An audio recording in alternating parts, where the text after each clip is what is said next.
Okay, so we have our new blog hosted and published to the web. Now we have a couple of things that we got to do before we do anything else, and that's to go through and change some of these settings, delete some things. So let's get started with that. This is our home page. There are no updates available, so we don't have to worry about that. We're going to go to Posts. We're going to go to, actually, if you just click Posts, it'll automatically go to the All Posts section. And this is that default post we talked about earlier, which is right here. And we're just going to go ahead and trash that post. That basically deletes it, and it also deletes the comments that were on it. We're not going to add a new right now. We are going to go to Categories. Now in the Categories section, right here, you'll see the main category already is labeled Uncategorized. So we're not going to add a new category. You can, of course, you can add as many categories as you like. This website's about starting a blog. So if I was going, well, let's do this first. We're just going to change that from uncategorized to blog information. And the slug is going to be the same thing, blog information. That's just a little trick for the search engines. It helps rank your site a little bit higher when you're actually using words related to the site itself. Okay, so this is a blog, how to start a blog. This is blog information. Something else, if I wanted to add another category, if I kept this blog running, might be something like getting website traffic to your blog as a category. So I would just put website traffic. And for the slug, again, I would do the same exact thing. Go down and just, you can add a description if you want to, or a parent category. I never do that. And just click Add New Category. Now you'll see I have two categories. So when I post an article, it's going to ask me what category I want it to go into. If I do not choose, it's automatically going to go into the blog information. You have your media page.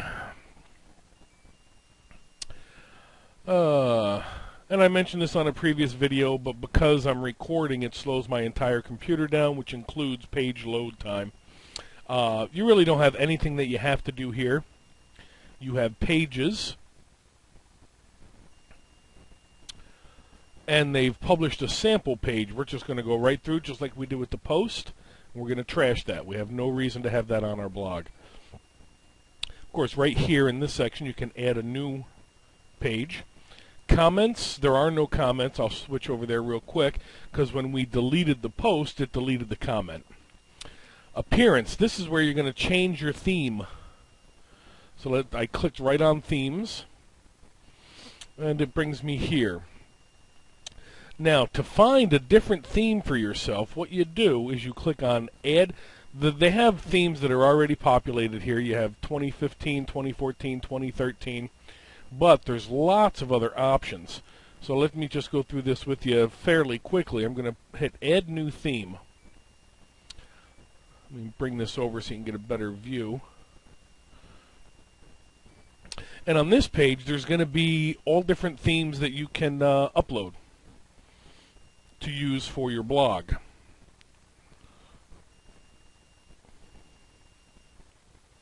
All these themes, you know, they have different layouts. Like this one here, obviously, is for pictures or recipes.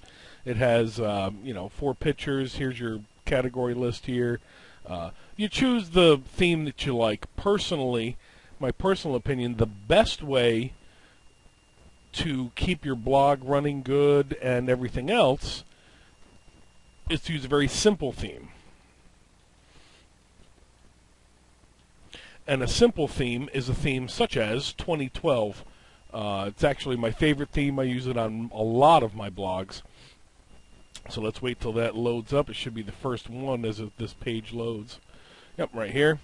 Let's just give it a second to load properly. As you'll see, it's a very simple theme. It's very clean. It's very neat looking. So that's the one I'm going to go with. Another clean, neat looking one is the 2010. And you can actually, on this one, you can place your own banner up here for the head of your blog. This one does not have that option, and I very rarely put a banner on my blog. So in order to install this onto your blog, you just simply click install. That's going to actually download it to your server for you, and simply click activate after it's downloaded. And now the 2012 theme is the theme that's on our blog. Here's the blog that we started in the previous video. Now, if I just go and refresh this page, and again, give it a second, I apologize. I refresh the page, and the new blog is now up on the site. Here's the title over here, nice and neat, just like I like it. How to start a blog. My tagline, simple steps to starting a blog. And that's it. I mean, it's a very nice, clean theme that works extremely well for load times, which is something else that the search engines look at. So there's our themes, and now you know how to find a theme that you'd like. Let me just show you one more thing before I move on to the next section. Up here, just click Add New again if you want to go through this.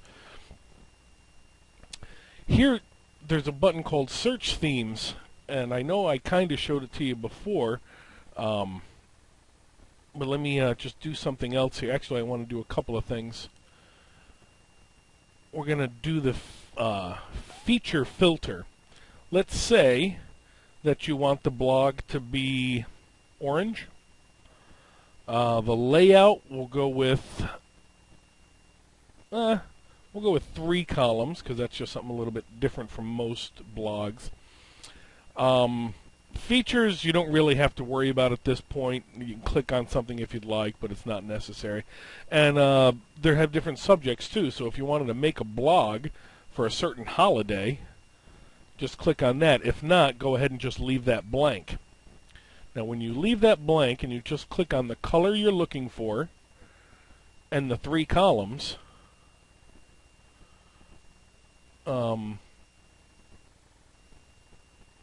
just come over, click apply. You used to have to click search, now it's just apply filters. Now it's going to go out and search for blogs that are orange in color and that have a 3-column layout. Now this is a type of a traditional 3-column layout. You have a small column on this side, a small column on this side, and then your large column in the center here. Here's another different type of 3 columns. You have your article on the left and then 2 small columns on the right. But yeah, you can go through, search for different blogs, different things you might find that look nice for what you're going to be doing with your blog. Again, I like to keep the themes simple, but it's your blog. You can do whatever you'd like to do with it. Customizable. Oh, sorry, I didn't show you that. Click. Customize is simply customizing your blog. Some blog themes have a whole section here that will allow you to customize your blog. Your site title and tagline, which you can change in your general settings, colors, headers, if that's allowed, things like that. Normally you won't be bothering with any of that, so we'll just skip on that for now. Widgets are actually kind of important if you're trying to make money off of your blog. So let's take a look at this widgets page real quick, and I'll give you a quick rundown on how this works. Let's say you're trying to make money from a blog and you have a banner you would like to put in the sidebar. All you have to do is get the code for your banner, scroll down on this section until you find the thing that says text.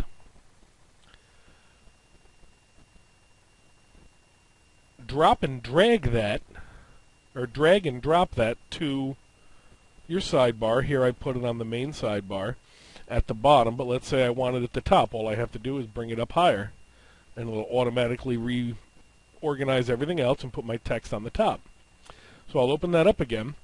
You take your banner ad code and you can put it right in here and simply click save. You can do this for different ClickBank products, Any kind of product you have that has a banner that you're going to get an affiliate commission from, you can use. You can use Google AdSense and put an AdSense block here. You can do anything you'd like with that. I just wanted to point that out. I just deleted that. It's a nice little feature. Allows you to customize your blog how you want. Menus, header, background, none of these you're ever really going to use. Plugins we're going to cover in a different video. Users we're not going to cover right now. Tools we're not going to cover. However, we are going to cover settings. Click on your settings button and go to your general settings, which as you can see is where we're at now. On some of these pages you're going to make some changes. So the site title we're keeping, that we're keeping. Here's our address for the blog. It's the site address, our email address. I often click this, sometimes I don't. I don't want people to be able to sign up, but you can sign up. Anyone can register, and you can give them a role. They can be a subscriber so that when you update your content, they'll get an email saying that you've posted a new article on your website, which is a good idea. A contributor, which means they will send you articles that you may or may not want to post. You can make them an author, an editor, and never make anybody an administrator. The only ones I would ever suggest would be, making somebody a subscriber or a contributor. You can make people authors if you want other people to just post on your blog whenever you want. That's your choice completely. But that's that. But I always click on, for the most part, anyone can register as a subscriber. That way, like I said, if they subscribe, they get updated when my blog gets updated. And of course, when you make any changes, you have to click the Save Changes button at the bottom. So let's go over to writing. Let's see here. Changes that are going to be made here are none, really. I have a list of services that I use. You can do a search. And if you decide to add more services, what this does, when you make a post, it'll ping these different websites to let them know that your website's been updated. Leaving this one here by itself is fine. This actually reaches a lot of different search engines and things like that. If you want, you can compile your own list, do a search online for ping service lists, and you'll get all different types of lists for that. Reading, let's click on over to there. I'm sorry, I'm trying to speed up a little bit here. These are the settings I like. Blog pages show at most one post. I don't like a page that goes on and on and on and on and on about all different types of posts. Syndication feeds show 20 of the most recent posts. And in this feed, I want them to do a summary. I don't want people to go to the feed and be able to read the whole article. I want them to come back to my website to read it. So you click this, and what it does is it puts a little summary of the article and then a button that says, click to continue reading on the site or something like that. So I always click that. If you want the search engine, for whatever reason, if you do not want the search engines indexing your site, you can click this, but of course you're building a blog because you're trying to make money. You want the search engines to know you're there. And again, click Save Changes. Discussion. There's been a lot of discussion about this topic. Many people want as many people possible commenting on their blog. This can be a great thing because it adds fresh content to your blog on a regular basis. The problem is there's so much spam these days that I simply, for the most part, do not allow blog commenting. It's a lot of work. Never just automatically approve a comment. You have to manually look at them and see if you actually want whatever they wrote on your blog. A lot of people will, just put in a comment for your site about Viagra or something like that, and you really don't want that on your blog about dog care. So if you want to just turn off comments entirely, this is what I do. I unclick all of these. Comment author must fill out name and email address. I leave that clicked. Users must be registered and logged in to comment. Automatically close comments after 1 day, I put. That one doesn't matter. That doesn't matter. Email me never, because no one's going to be posting a comment. Before comment appears, comment must be manually approved. Comment author must have a previously approved comment. Now this is basically going to stop people in their tracks and not allow them to comment on your blog. If you want people to comment, keep all of these clicked, and read through, figure out which ones you want. Email me when a comment is held for moderation. If you're going to allow comments, it's very important that you leave this, or that you check this one. Comment must be manually approved. Again, you don't want a bunch of crap going all over your website. And here we have comment moderation. I always change this to 1. Hold a comment in the queue if it contains 1 link or more. This helps weed out some of the spam. Here's what's called a comment blacklist. These are words you can put in here, 1 per line, like Viagra, sex, things that somebody might put into a comment if they're trying to sell a different product, things like that. The list can be as long as you want it to be, and what will happen is if somebody leaves a comment at your blog to try and get somebody to go to a different website, this is automatically going to find it, or consider it spam, and blacklist that thing. Again, save changes when you're done. Media we're not worried about right now. Permalinks we're going to make a change to. Permalinks, this is going to be for SEO purposes, but the permalinks, this is how it's set up to just show like a page 1, 2, 3 for your post. We don't want that. We actually want the title of your post in the URL. So what your thing is going to look like basically is, your blog site and then the title of your post. That is a URL which is designed for the search engines, very effective in helping get you search engine traffic when you get to that point, and we save changes. Those are all the basic changes we're going to make. Make sure you check out our next video on security, which is the most important part of any blog, making sure that nobody hacks your site. So we'll see you on the next video.